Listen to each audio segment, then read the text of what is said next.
Hey guys, make sure you stand till the end. We're going to talk about common mistake people make that can cost you thousands of dollars in repairs, parts, tools that you may not actually need. Stay with us, we'll explain what it is.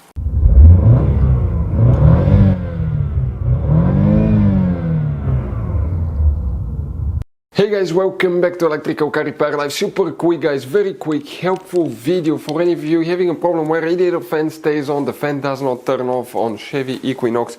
That generation here from year 2010 to year 2017. Guys, please do not waste your money on parts, diagnostics, tools, new fan until you watch that video, because it could be not the fan causing that problem, it could be something else. We'll talk about it, and if you need to buy any replacement parts, tools, fuses, relays, guys, we will share that information in the description of the video below. Check it out and you can see where we get most of our tools and supplies from as well. So let's start on it now. Before we start guys, let us tell you quick a little bit about us. Every single car we get here at the garage, we try to make at least 200 to 300 free repair videos. We show you how to fix almost anything guys. Engines, transmissions, bodywork, fuses, relays. Why we do all that? Because our mission in the garage is to save you as much money as we can. All we need in return, please subscribe to the channel, like the video, that way we can keep making these free videos. By the way guys, check out our YouTube channels. We have more than 19,000 free repair videos that can save you thousands of dollars in future repairs. So let's go ahead guys and start on it now.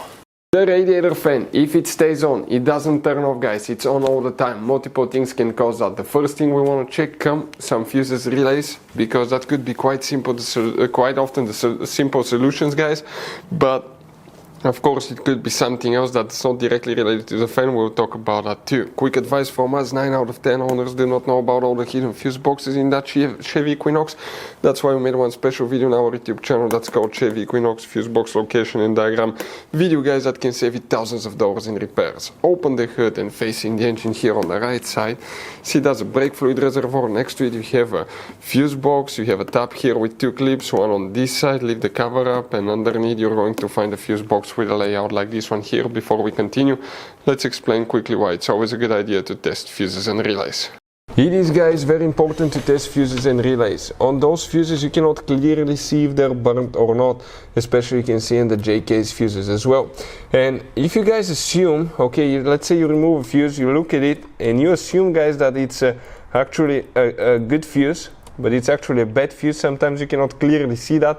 What can easily happen guys at that point, you can put the bad fuse in and you start replacing parts and tools that you don't need to, so you lose your time, you lose your money to fix a problem that doesn't exist, when all we had to do is test the fuse and replace it. We'll put a link to a special video that will teach you how to test fuses, how to check relays very easily as well guys. So check it out, it will be in the description of the video below.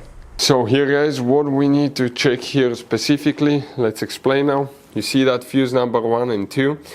If the fan stays on, does not turn off, remove these fuses for about 10 minutes, put them back in without driving the car, of course, without starting it, and see if that will fix the problem. If it doesn't guys, you want to inspect relay 58 right here. That's the main relay. If it's stuck on, that can cause the fan to work all the time on. Some of you may have relay 69 and relay 60 here as well, but check all these 3 relays. You will need to test your relays because it could be a relay that's stuck open, and the fuses as well, you need to check those 2 guys. Now if that checks out fine, what we see quite often, okay, before we suspect the fan, there is one sensor guys on your engine that's known as a coolant temperature sensor. Where it's located, you see that sensor right here. Okay, it's on the engine block, on the cylinder head usually. It detects the coolant temperature in the cylinder head. It's going to send that information to the engine computer, and if it's too hot, it will tell the radiator fan to turn on at certain temperature. If that coolant temperature sensor does not work, if the wire is disconnected, broken, or the connector is contaminated with oil, coolant, if you have leaks, that can cause that miscommunication with the engine computer, and at that point the engine computer will automatically turn the fan on because it doesn't know the actual temperature of the engine. As a result, okay, the fan will be turned on so the car does not overheat. If you want to see how to test coolant temperature sensor, we'll have the video on the channel, check it out, it will teach you how to do that. Next thing that you want to check guys, it could be bad radiator fan, and some cars have radiator fan control module. For any of you that want to see how to test radiator fan or radiator fan control module, we'll have the videos on the channel. Another thing, hopefully, okay, that's not your case. Two things that we've seen. You have a signal wire on some cars from the engine computer to the radiator fan, thin wire, not the thick fat wires for positive and negative supplying power to the fan, but you have a thin wire that actually sends the signal for the fan to turn on. That signal wire, if it's internally broken, that can cause the fan to turn on and stay on all the time. We had that happen as well, guys, on another vehicle. And a few times it was bad engine computer causing the fan to stay on. Now, what we did in that case, if you suspect, you test it and you end up figuring out it's a bad engine computer, do not buy a new one. Programming, replacement could be expensive. What we did, guys, we had our engine computer, we removed it. On eBay, we bought a service to repair it. We sent it to them, they fixed it, came back to us, we installed it, no programming or anything like that needed, put it together, everything worked amazing, guys. But most of the times, check the relays and the coolant temperature sensor because it could be quite simple fix.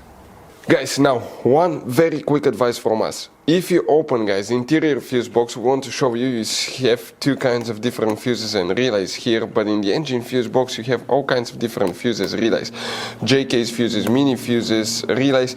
Now, guys, always keep some spare ones. If you're in the middle of nowhere, let's say you need a fuse for a fuel pump, you don't have a replacement one, you are stuck. Always get some spare ones, put them in the glove box for a peace of mind. We will share, guys, the information in the description of the video below where you can get replacement fuses, relays, parts, tools as well, guys. So thank you for watching. Hopefully the video was helpful and see you guys next time.